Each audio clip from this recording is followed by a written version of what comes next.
So ayun, good morning guys. Yan na yung imimo ko na sinabi ko kagabi na iluluto natin ngayon. Bibigyan natin ng vlog yan. So ayan, huwag na natin patagalin. Umpisan na natin ng pagluluto. Una, syempre, painit muna tayo ng kasirola natin. Yan, konting mantika lang. Mekos-mekos lang natin. At luya yung mauna. And then bawang. Tapos may sibuyas tsaka kamatis siya. Konting paminta, patis, at syempre nawa sa stock. Yun.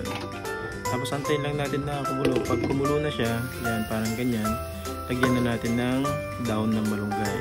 Syempre tikman nyo sa guys kung okay na sa inyo yung lasa niya. Then pag kumulo na, lagyan na yung inimo ko.